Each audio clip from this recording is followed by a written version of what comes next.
Abu, Abu Ye, Abu Shishe. This is the Sheshe Post. I'm here with my co-host, Baba Orisha Gbemi. We're also here with the guest, Baba Awo Elejigbo. Baba Awo happens to be my father. He's one of the trailblazers in this culture that we call IFA. So we wanted to bring him on today to really, express his journey and Ifa, and his background and the things that he's done today. So, Baba Awo, please introduce yourself and, tell us a little bit about exactly who you are. Ah, my name is Awo Elejigbo. Birth name is Babatunji Aondo Himba. Awo Elejigbo Egundare Thurman. And so, I come from by way of Chicago and Gary, Indiana area. I'm a Midwest baby. And I was born into the culture. At the time, we were dealing with more of the Lukumi and Santeria type of version of Ifa and Yoruba culture, and then it progressed into full Ifa. So I was born into it. I was born into it. Naming ceremony. Plenty of people was there to bless. All I remember is the pictures that I seen once I got older. Of course, I was too young to know what it is, but my parents were nationalist Pan-Africanists, and they were already, full steam ahead into culture. And so when I came into the world, they were already on that type of time, and they was dealing with some of the people who were some of the founders of the culture inside of America. So I came into that as a child. So that was my upbringing, along with being in the inner city, urban lifestyle at the same time. But the first 5 years of my life, I was in Mississippi. As soon as I was born in Chicago, we went to Mississippi for like the first 5 years of my life. And then we came back and then moved to Gary, Indiana. And so we were between Gary, Indiana and Chicago all my life. And so Gary is like maybe 20 minutes, 15 minutes away from Chicago. So yeah. So my journey, of course, as I got older, I was getting readings and meeting Bible owls, and eventually met my Oluwo, who was Baba for Coyote Fani of Oshobo land. And my auntie actually went through and got her Yanifa. She was the first person in our lineage to go and do that. And so that's how we end up meeting Baba Coyote. And then not too long after that, me and my father, my Baba, we made a pilgrimage over to Oshobo to also do the same. And so now I sit here, and also my son has made his pilgrimage to become a Babalawo, a Sango priest, and also he's a Egungun priest as well. So that's kind of a little bit of the journey. That's it. So I wanna dive right into it. As we pay reverence to Baba Ogun Tolu, we pay Sure. reverence to Baba Rishamola, Sure. my grandfather. Because they are trailblazers within and Absolutely. pioneers within this culture. Yes, So, sir. Risha Bami, if you would do me the honor of pulling up this picture. So, Pops, this is you. This is Awo Elejigbo on the left, Baba Ogun Tolu in the middle, and my grandfather on the right hand side. So, Pops, if you could, do us the honor of telling us exactly what this picture is and what you all just went through, and the journey to getting there. Yeah, we were coming out of our initiation of being Babalaos, and we was, actually amongst the people, and they was just taking pictures and things of that nature. So this is one of the pictures that were captured. We were coming out of our ceremony of making our priesthoods. Okay. So So where was this actually at that particular picture? Where was it at? That was an Oshogbo. So that was in Oshogbo. Yeah. Okay, so this is with Baba Coyote. Yes. Okay, so what was that process like? For you all going through that, and then just tell the people exactly where you are now versus where you were then. Oh man. So first of all, a lot of the journey that I had, it was, through basketball early on in my life. And so I remember I got a reading from a priest at the time, and he told me that basketball was not going to be something I would go off and have a career in professionally. And he said if I kept playing, I would get hurt. And so I remember when I got that reading, I was devastated at the time because, who wants to hear that? I spent my life, working up to that and thinking that's what it was going to be. And so um, after that, we started furthering our knowledge and our understanding of what IFA is. And so my dad, he began to go further into studies as well. And so we started spending more time with several Babalaos. One of the Babalaos is Baba Metahochi, Baratiron, who was very influential. He was like literally a walking library of Ifa. So we learned a lot from him, and Baba Ifa Tunji, of course, and then several other Babalaos that led up to Baba Coyote. And so it was during the time too period where my Baba was actually not well. He wasn't well at the time, and during that time period, it was about a year or so where I had to spend a lot of time with him, where he didn't have his senses wasn't working right. He couldn't write, couldn't read, none of that, and so it was a spiritual situation. And so we ended up going to Oshogbo, and my dad was very very sick, and I was able to take him and make sure that he was okay, and he made it to Oshogbo. And the picture that I remember the most is being at the airport, and Baba Coyote actually came into the airport, and literally there was a sea of people that parted. And I remember he grabbed my Baba's hand and told him that he will not die. Mm. And we went into the car, and of course we drove onto Oshobo. But I remember, everything that led up to that, and literally, if I saved my life, it saved my father's life. And at the time, also in the area in Indiana where I was living in Gary, there was a pretty much a war zone happening at the time that was dealing with street stuff with a lot of the people I grew up around. The city was murder capital at the time. A lot of my friends and people that I grew up with were dying, going to prison. And so it became a situation where the walls were closing in. And, the people that I grew up with, everyone made certain decisions and choices in life that necessarily didn't serve them well as we got older.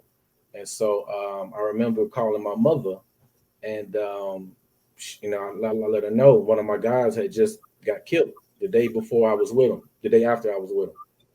And so I said, Ma, we got to get up out of here. We got to leave here. I don't know what's going to happen. Too many things are happening. I want to be a victim of the circumstances that we were in there. And next thing I know, my mom, did everything she could and ended up getting a job in Atlanta, Georgia. And we ended up moving to Atlanta.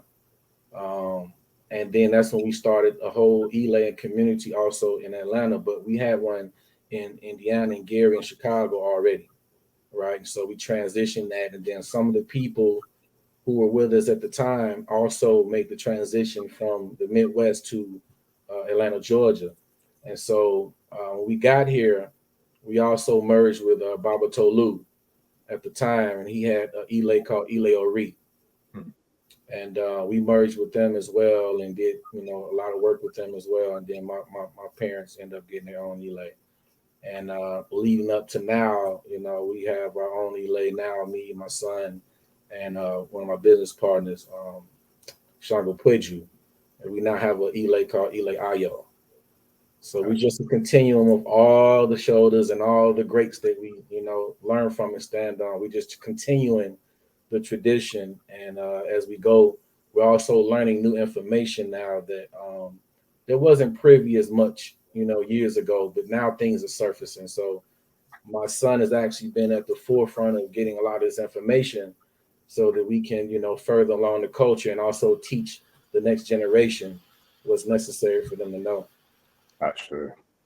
That's right. Bye-bye. First and foremost, I give thanks for the opportunity to be here with both of you, for this dialogue. And you said something that resonates with me deeply, and it's something that I've heard many times from multiple guests in terms of like our upbringing and how we came up in environments, with different types of murder and prison and things that we kind of were exposed to. So if I'm not mistaken, you also have a background in mental health or in therapy, right? As a therapist? Absolutely. I am also a mental health therapist. I'm a mentor. I'm also a life coach. I should. As well. Yeah. That's powerful. So with that, Baba, I have a question because I'm in the Central Florida area. I'm in Tampa to be exact. And there was a young brother who was murdered last Sunday morning at 4:40 a.m., I believe. And he was from Jacksonville. Him and another rapper was beefing. I guess they've been beefing for years. I never heard of young brother until this happened last week. But there's a lot of pain in our environment, and in our families, our familial structure, etc. What do you think we can do as Isese practitioners, and especially you with having a specialty or being a specialist in that space in terms of like therapy? What can we do for our young kings and our young brothers to make them to see each other as kings and gods versus as enemies and ops, to kind of hopefully do something to disrupt this culture, this drill rap murder culture that we see with our youth killing each other based upon whatever the cases may be? What do you feel like that we can use as a tool to kind of help combat this?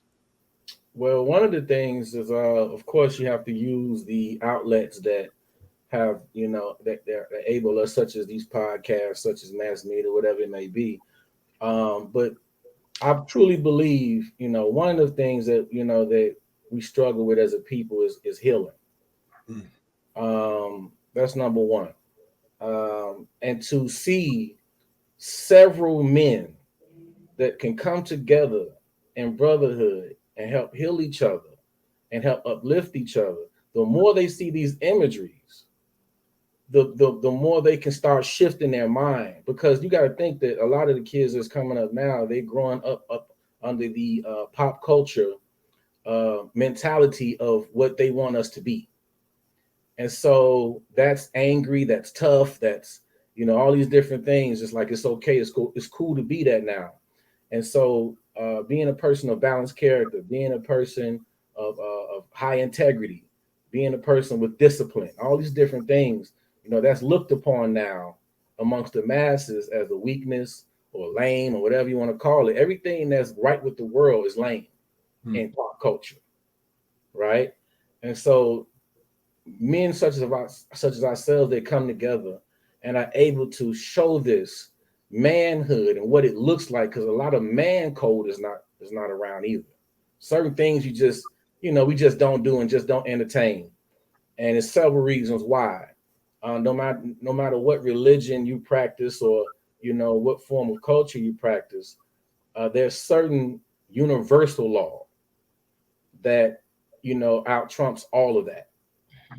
You know what I mean? So we got to get back to showing the youth and showing the people that we can come together in unity, that we can come together in peace, that when you see a person, of color, that you're supposed to be safe and protected just off the strength, And so when a child is born in a war zone, and then all the leaders of what that was created by don't exist anymore. So now you just have a bunch of kids inside of a circumstance with no mentoring and no one's bringing them up and showing them what's necessary. So of course they're looking at TV, they're looking at mass media, and everybody's trying to get in a bag, right? Everybody want a bag, everybody want money. So now that we have a situation where you can have no talent, no skill, or nothing, and now you can get paid. Now everybody's jumping on a wave to look important and to look successful without putting the work in. And then also, the less substance that you have, the more famous you become. And so we become intoxicated by wanting to have this fame and this attention, no matter what the attention is, right? It doesn't matter what you do. You can go murder somebody. You can go and, just put yourself out there and do something real crazy. You're going to get the views because everybody going to see what you did, right? But the problem is that, we have to stand for something. If you don't stand for something, you'll fall for anything. And so what's happening is that every single day we're falling for anything just to get to the money. That's it. And what we don't understand is that, when you perfect something, the money will come, right? So versus being good at something and perfecting something, we would rather be scammers. We would rather take the shortcuts. We want to do all the things that can deter us from actually putting in the work that helps us build our character. We just want to go from broke to rich overnight. Right. And the reality is that people can't even handle going from broke to rich overnight, because if you get money and you're not developed, all you're going to do is destroy yourself. Right. And so there's levels to it. And now we just go from nothing to everything. Right. There's no in between. What is the story between that built you up to be who you are? And matter of fact, what did you learn from that walk? Right. And so I think, like I said, it has to be more of us that shows this, that shows brothers that can love each other, that can show brothers who are masculine men who take care of their families, things of that nature, who are out here trying to practice longevity, not trying to get locked up, not trying to die early so they can be here for their kids. We have to show that. So now it's like I say, it's popular to be a crash out now. And then you add drug culture on top of it. Our ovaries are not intact. So we wake up every day and we're on some type of drug. Then that means that our ovaries is whacked out. We're not centered. We're walking around every day uncentered and in pain.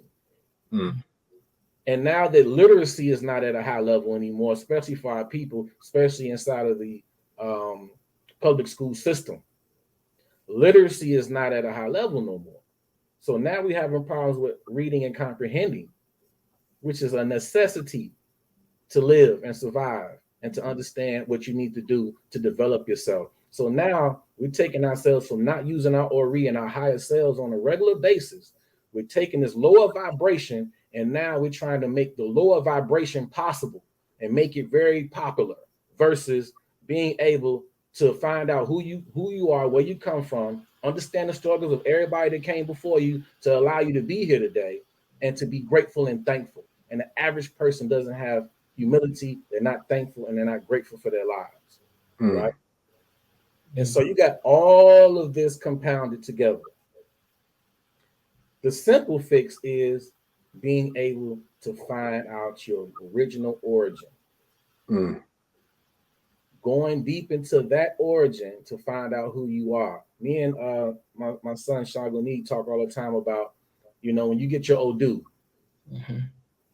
And really, once you get your Odu, half the purpose of this life is to perfect your Odu to your best of your ability. As it pertains to the bigger picture, right? And so, because of what we know now, because we're inside of the wisdom of IFA in our culture, you realize that all the garbage that we have been instilled with, we got to be able to replace that with something. Once you tell someone to stop doing something else, you got to replace that with something that's more positive, right? And so I think a large part of things, y'all, is that, we got to show what it is again. We got to be at the forefront. We can't let other people tell our story. We got to tell the story. We got to also, in our own time, reveal the lies that we've been told that we are actually going off of every day. It is what it is. And a person that doesn't know where they come from, they can't possibly know where they're going. And so we have the privilege to understand where we come from and what was going on before the quote unquote slavery days that they want to infuse everybody with, that everybody came from slavery. And that's not true. There's plenty of information that's available But like I said, the youth doesn't read like that anymore. You know, there was a time where no matter where you were from, whether you was from, you know, the projects, you was from, you know, the ghetto, wherever in America, everybody wanted to have more awareness. Everybody wanted to be a person of intelligence. No matter where you came from, you want to be aware and you want to be intelligent. Now it's, I don't want to know about nothing. I don't care about nothing. You'll hear that word a lot. I don't care. Or I don't give a F. And you got to realize that once you say that, that's what you send to the heavens. So guess what? Life doesn't care. Life doesn't give a F. You're right. So we're almost cutting our nose off to spite our faces from an early age, and our innocence is taken too early. The innocence of children are taken too early. Kids don't even go out and play no more. They're looking at all these adult things and things that they can't process. And of course, any kid is going to be intrigued by things that they don't know nothing about. They're going to know more about it. So guess what? We have an influx of all the wrong things in the world that they're able to see, and it's tangible every day in their reach every day. So if we're as parents and as elders of communities, if we're not talking to kids, because they're going to see this stuff regardless, if we're not talking to them and we're not letting them know what they see so they can make better decisions, then that's our fault. It all starts in the home. Parenting is everything. My parents gave me the opportunity to get on my road. They gave me the greatest gift that I could ever have, and that was my road. And so while we're spending time doing material things for kids, if we're putting them on their road, you can't give them a greater gift than that. They can figure the rest out. But we spend too much time on things that don't matter. The things that matter is everything is hush hush.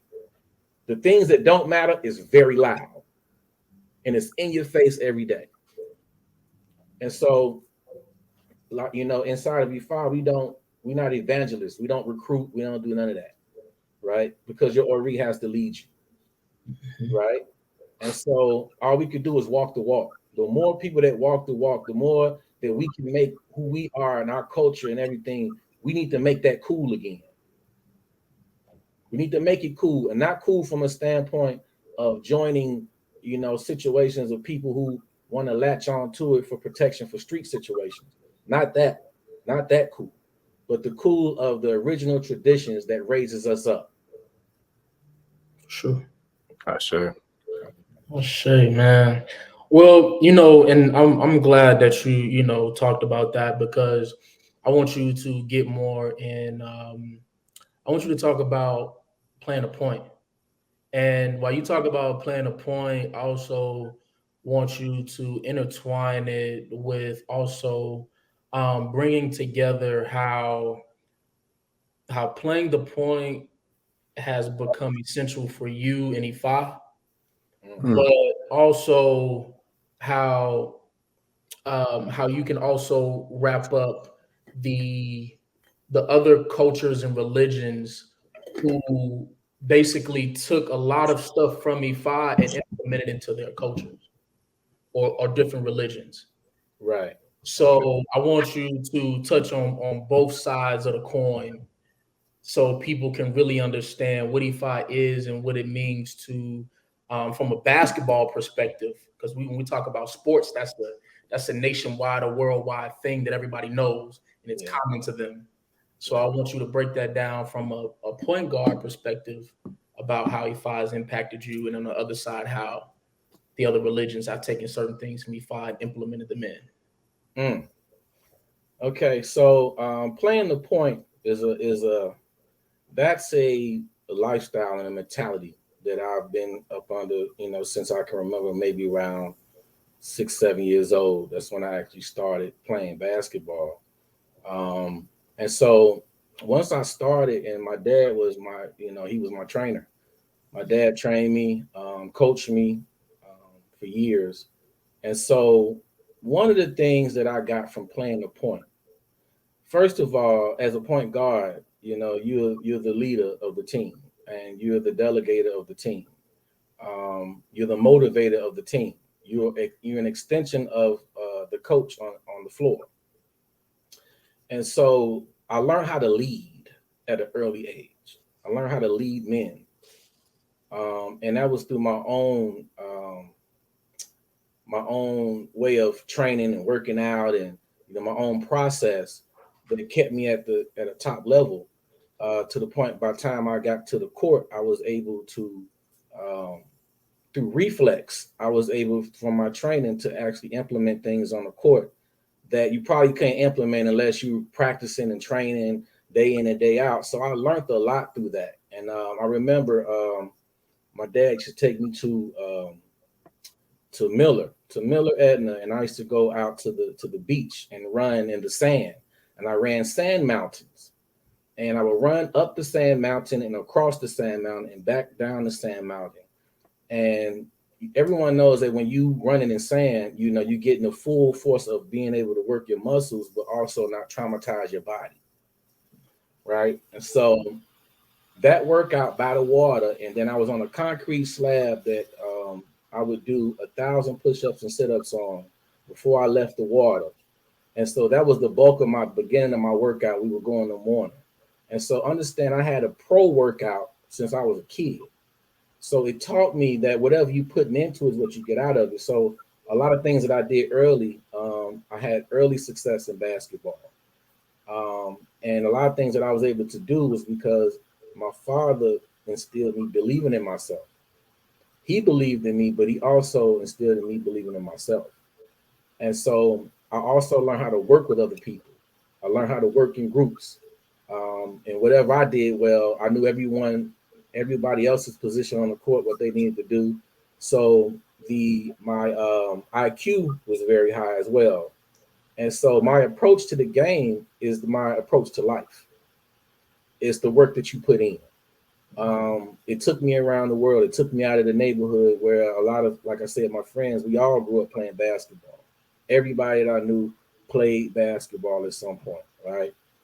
And so I was able to stay playing the game and stay away from the street corners, not outside, dealing with that type of stuff. So it kept me busy.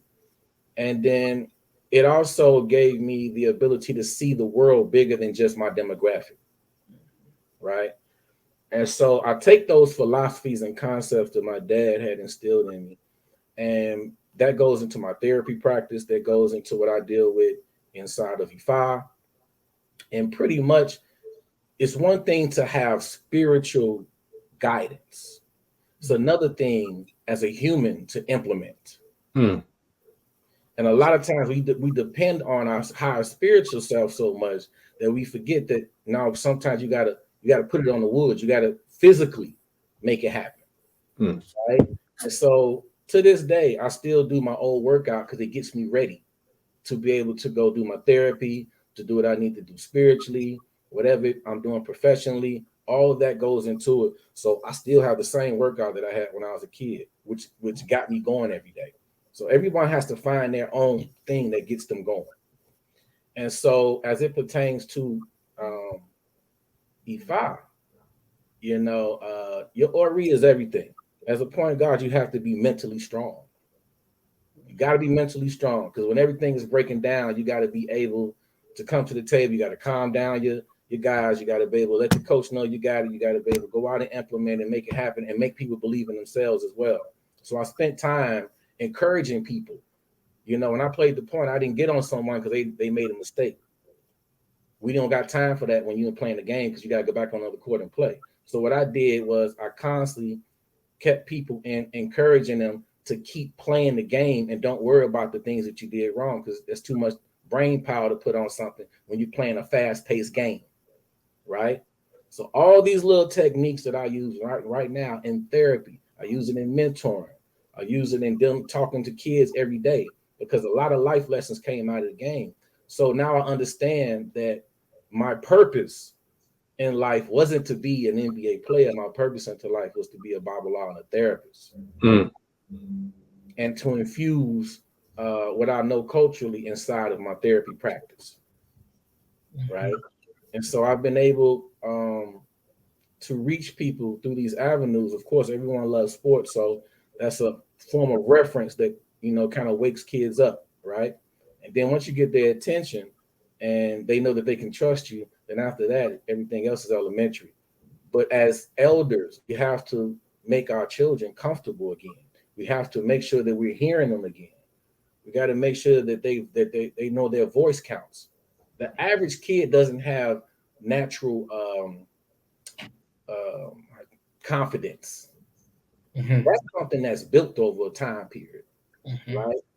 And so I try to give people a sense of encouragement for confidence because you can't accomplish anything without it. Not ego, Right. confidence. Right. Two different things, right? And so confidence helps you to push forward. Ego can make you delusional. I You know, say. yeah, it makes you more self-consumed. And we have to realize we're vessels, man. We're vessels. And if you're blessed to be able to be used as a vessel to be able to do things and serve people, we're here to serve each other. That's what we're here for. Humans are made to serve each other. And in serving each other, that's how you reach your highest level of being able to be God-like. Mm. It's service. And so if you think about the world today, we're more of exploiting each other. Mhm. We're throwing each other under the bus. We don't protect each other. We're mad and angry with each other. All the things that we got going on now are to our demise. When at the end of the day, we're here to serve and love each other. Love is looked at as a form of weakness now. Mm. Vulnerability is looked at as weakness. You can't reach certain levels of love without vulnerability. Mm. But because we're living in a world full of fear, everyone has to save face. No one trusts each other no more. And so in unity, man, what we have to understand is this: if I can't help you, I won't hurt you, and that's it. Mm. Let's go from Mm. there. If I can't help you, I won't hurt you. Mm. And so that's why a lot of the street doctrine that we run with these days, that's why it's so bad, is because it's not about that principle. Yeah. We got to get back to that. We think that the streets is a rites of passage, and it's not. Mm-mm. We think those are stripes. Mm-mm. And what we're really dealing with, especially when you're talking about gang life, is really tribe life. Mm-hmm. They don't even know how close they are to their own culture because they entertain an American concept. Mhm. You understand? But if we can ever get these brothers to understand that if we're here to help each other and serve each other and uplift each other, with that mass of people that's willing to buy in on that, Mhm. that alone can change the world. Mm. But it's simple. It's simple, and it gets complicated when you don't know who you are. Mm. When you don't know your purpose, it gets complicated. And then, of course, there's plenty things that are inside in our way that also keeps us distracted from it. We have a world full of distractions. Mhm. How many people can sit alone by themselves for hours in meditation, in ceremony, in centering self? How many people are dependent upon having people around and Mhm. can't balance themselves out? How many people can do that?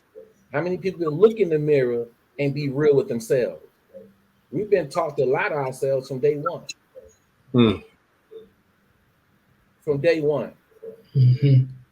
So it's important that as elders that we stay on our road because you can't teach something or you can't say something to someone you're not willing to do. Mm. And what I will say about the young generation is that they do pay attention. It might not be to all the right things, but they pay attention. Yeah. They're very real off top, Very right? much. And so we got to be cognizant of what we're showing them. So whatever we co-sign is what they're gonna say. Okay, that's cool. So a lot of times we talk about the children, but really it's a problem with the eldership.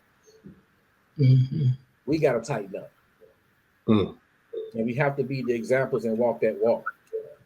We got to make our culture cool again. We got to make being intelligent cool again. We got to make being aware cool again. You know, that's the only way that the kids is going to jump on board. Because if it's not fun, it don't seem cool, they're not interested. Hmm. And so what I do realize is that, you know, some of the avenues that we can use, you got, you know, of course, you got music, you got sports, all those platforms, if used right, can automatically change everything. So the more people that we have doing some things like this, it's a lot of podcasts out here, right? But what are they doing?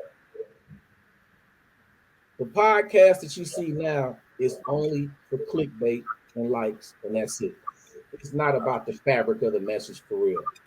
There you go. Drama, if it's a bunch of tabloid stuff or all it, like everybody's on that wave. Well, who's willing to sit down and say, "Yo, you know, I'm not doing this for that reason. I'm doing this because I love my people."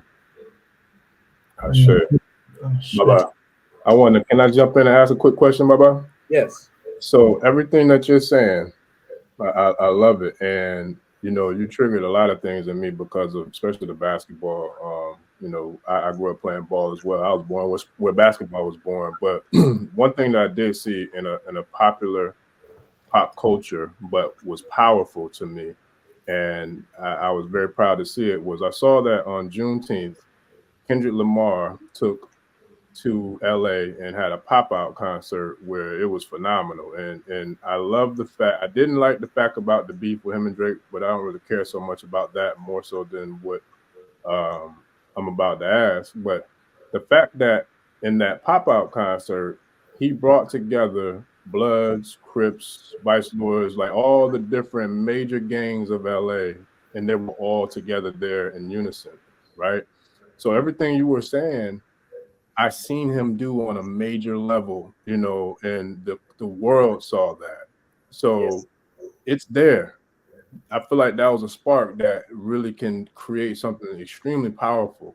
How can we take a spark from a movement that young king made to bring those warriors together in the same light that you're speaking on, upon how we shift, you know, that mindset? How can we use IFA and Isese, or better yet, even just nation building as a culture and as a people, and kind of use that same formula to kind of help to shift how we are as a people in terms of the spiritual systems that we practice, to throw away the divide and conquer mentality, or I'm a Christian, Muslim, whatever the case may be, Israel, or whatever, and come together in unison to work together to do the same thing, to nation build, and to put ourselves in a position to unify and be on a unified front.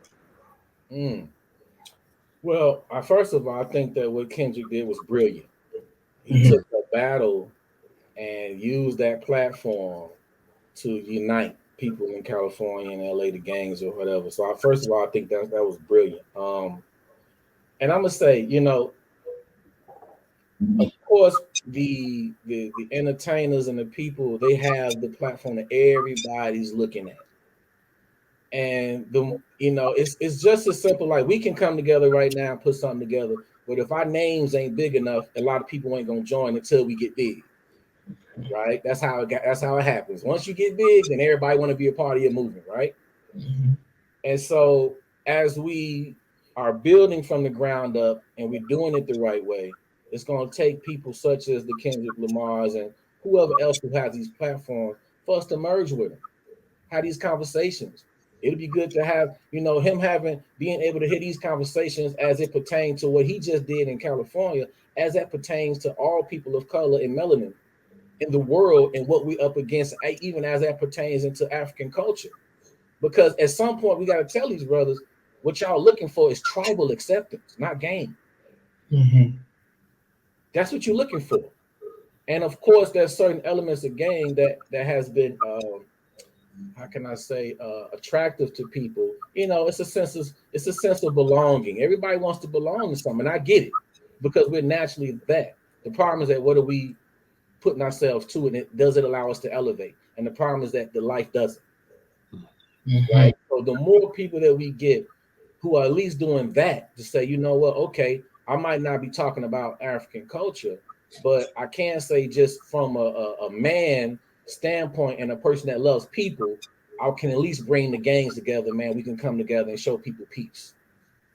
But now, of course, what we're doing is that we're trying to take it a step further and say, okay, you can have this peace, but let's get peace within ourselves so that this can be a normal situation. If we don't find, we can find days of peace. We can find days of unity.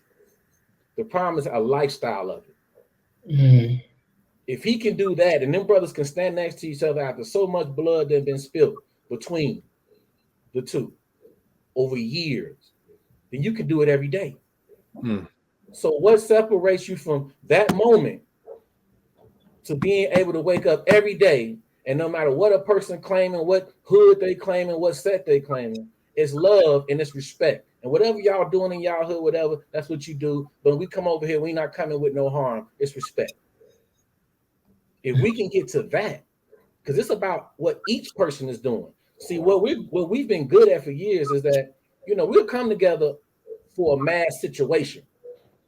The problem is that after it's over with and the dust settles, we go back into our everyday mentality situation. So we don't sustain for periods of time. But to do that, everyone has to get their own self-awareness. If not, you're dependent upon that type of situation to make the decision for you to be sane at that moment versus waking up every day saying, I want to be sane, which is a massive, major or rework. We got to wake up happy. We got to wake up thankful for life. We got to wake up trying to be productive every day. We got to wake up saying that we're going to serve something or someone every day. Oh, sure. So I think what Kendrick did was brilliant, man. You know, and I just hope that these brothers capitalize off that, because if you can do that for a day, man, you can do that every day. Sure. Because the problem becomes is when you can't even do that for a day. They stood right next to each other in the camera, having a good time, you know, supporting what his movement was and the whole nine. We can do that every day, man. And that's the message we got to put out here. If y'all can do that, then, you know, let's take our neighborhoods back in the right way. Sure.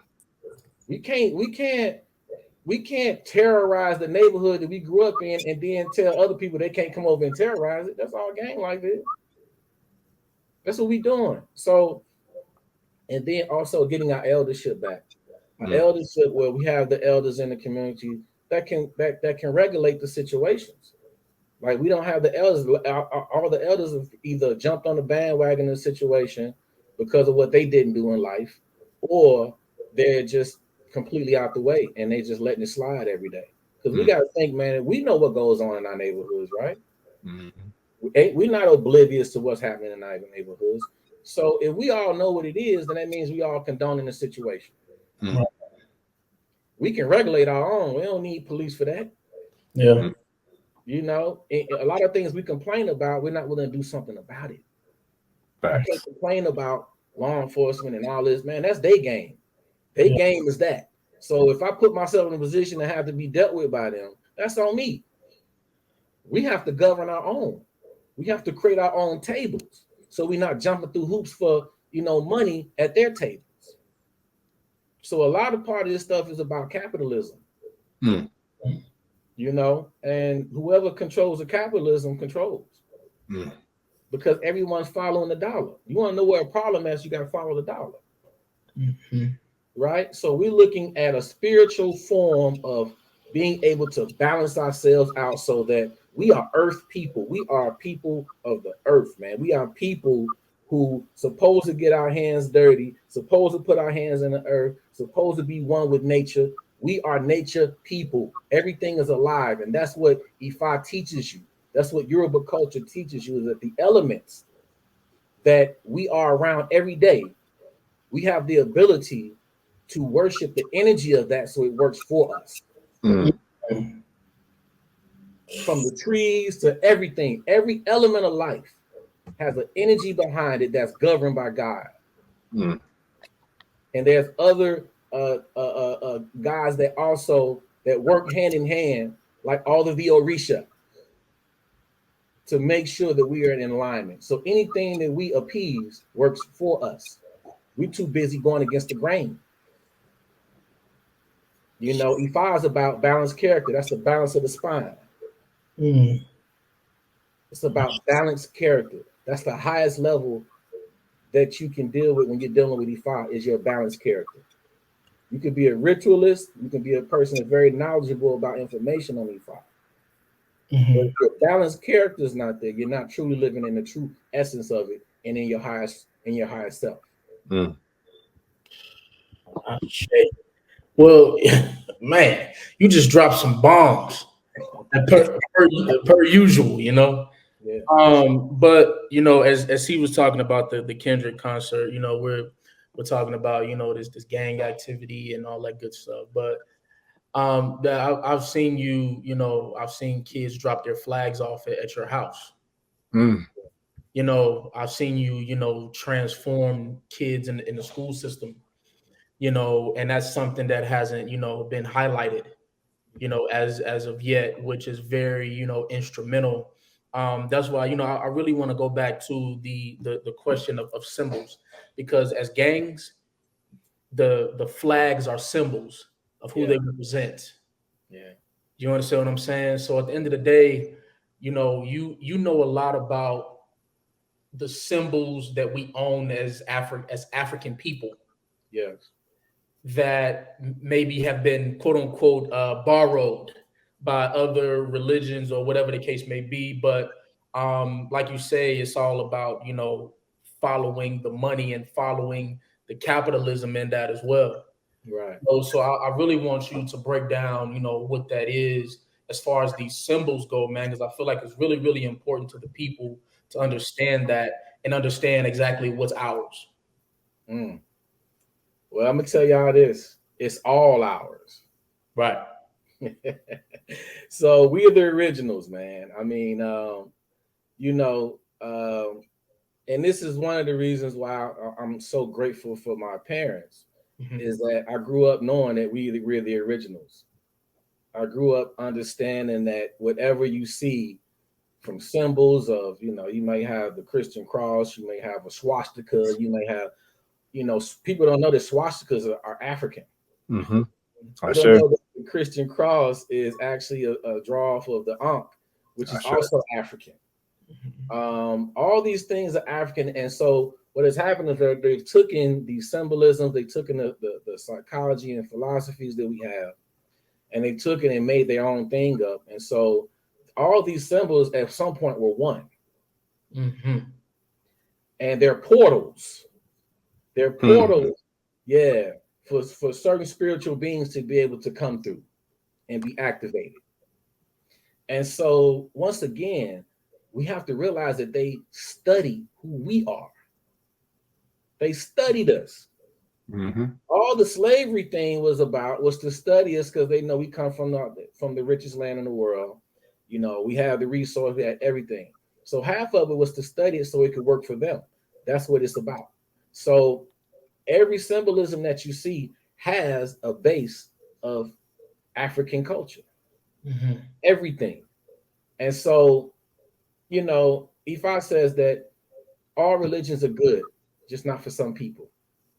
You understand? So it's something that each culture or religion has perfected. So they may have taken certain aspects of the symbolisms, but they went and perfected that certain situation. They perfected it, and it works well for them, right? And so that's the reason why it's not about any fire. It's not about race and none of that. That doesn't exist. We the original man, period. And even Caucasians they come from us. We can create Caucasians. Caucasians can't create blacks. Fact. You know what I'm saying? They can't create, you know, people of melanin. So these simple understandings, we got to realize that when we hear this type of stuff, and then we go back in the world as if what was just said ain't been said. We got to keep in the forefront that we are the creators, which gives you your confidence. Because if you look at the world and they say that they created all this, they created all that, now you feel inferior, and now you're giving them a God complex. We got to take that energy back.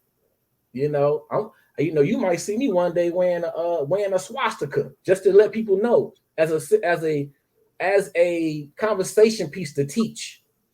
When we see it, we automatically see fear and hate. That's what we see that symbol being. So how does that work for us? Mm.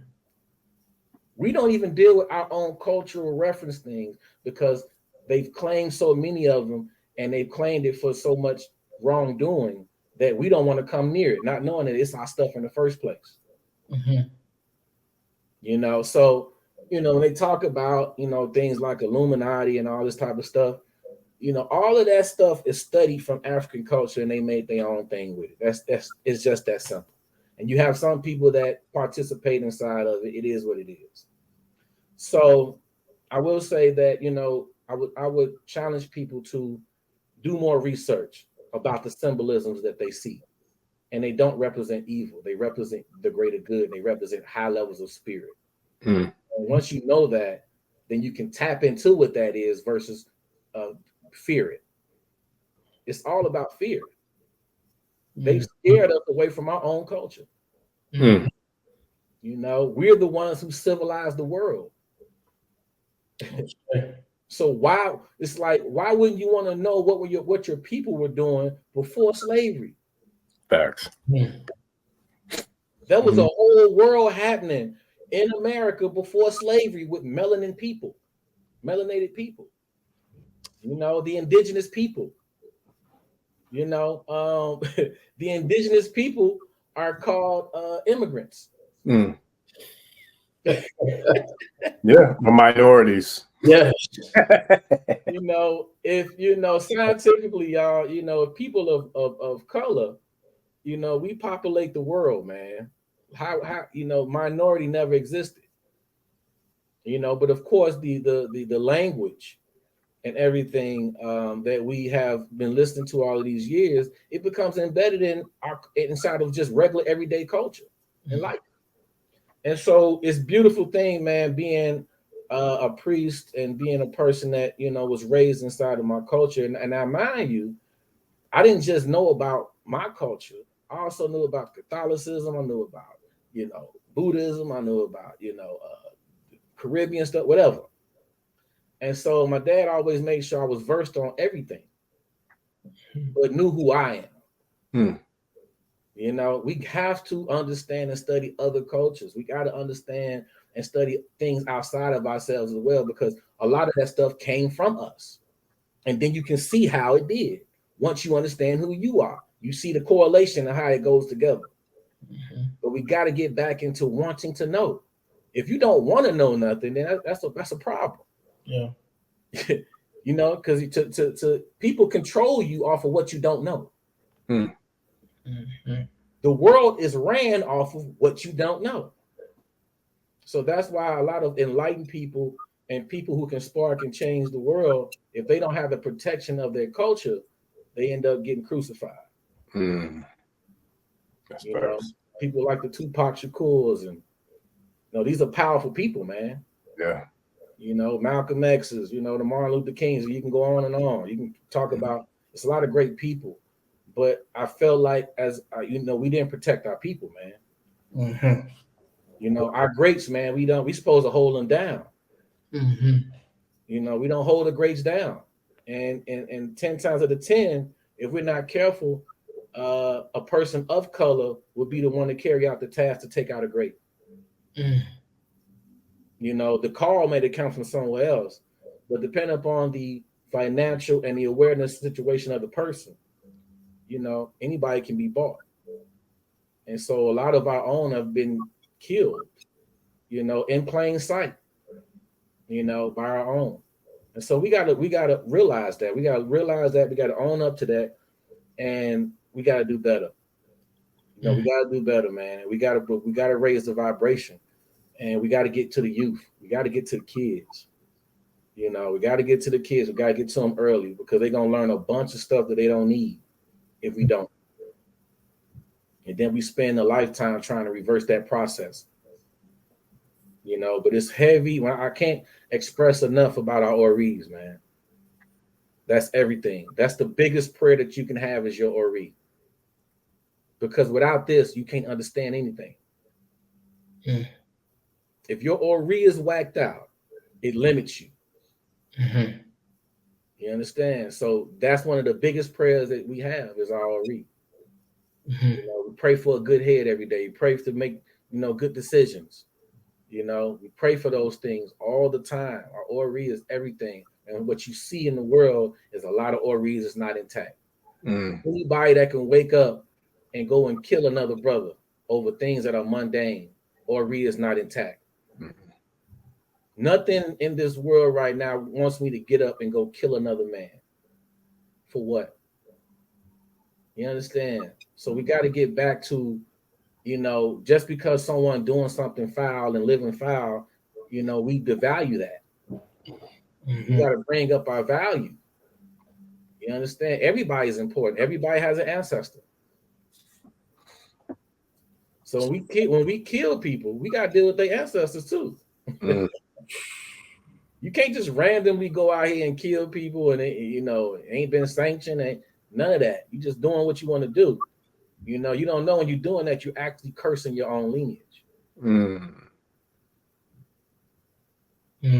Randomly commit these type of acts, we are actually cursing our own lineage. Wow. Yeah. So you don't do that and then that just goes away. That's something that lingers in the spirit world. That lingers, and work has to be done to get even that process reversed. So we got to get more balance, man. But to that, yeah, a lot of the symbolism, y'all, it's all us, all of it. And I challenge you to research it just to see, and you're gonna say, wow, because all people of color and melanin, they come from the African concept. Even the original Chinese were African people. They were melanated people, and so it's so much information, guys. And I think we got to get back to that too. We got to get back to it because we learning, the basics in school, but that's it. Right. If we learning that. Right. You know what I'm saying? So, what I live off of, it ain't a bunch of things that I learned in school. It's not about that. What I'm living off of is being able to know who I am and the higher intelligence that had us building pyramids and things of that nature that they can't do and duplicate to this day. We are the higher intelligence. IFA is the high intelligence. Period. So that understanding can carry you through the world alone. I sure. Man, that's man. It's a lot. Yeah, man. It's a lot. It's infinite information, y'all. We could sit here and do this for days. You took the words out of my mouth. I was going to say the same thing. There's so many other things I would love to go into, but we got to make sure we got to keep this going. Oh man, that's a fact. Man, I know we're running out of time, but this is another episode of the Sheshe Post. Baba Awo Elejigbo, I want you to leave something with the people for them to, something that will stick in the conscious and the subconscious. Well, I'm gonna say this. For every individual, your whole soul purpose is to find out why you were born, what you were here for. And through doing that, you can understand the rest of the world as you need to, as it serves you at a high quality level. But if you don't understand that part, then everything else is off the cuff and you're susceptible to anything. But when you understand yourself, a person can't piss on your head and tell you it's raining. So get into understanding more about who you are. Get into your ancestry. I'll tell people all the time, go far as back as you can to find out what your people were doing and what was going on in your people. And your ancestry is also your gateway into your spirituality. So the more you know about your ancestry, the more you appease your ancestor. That's your gateway into your spirituality. So find out who you are. Find out who self is. Find out what your purpose is. And then you'll be able to apply that to the bigger picture of who we are. Ashe. We're going to wrap this episode up. Baba Orisha Gbemi, I appreciate you. Awo Elejigbo, I appreciate you for coming on today. And we'll see y'all again in another 5 days. All right, y'all.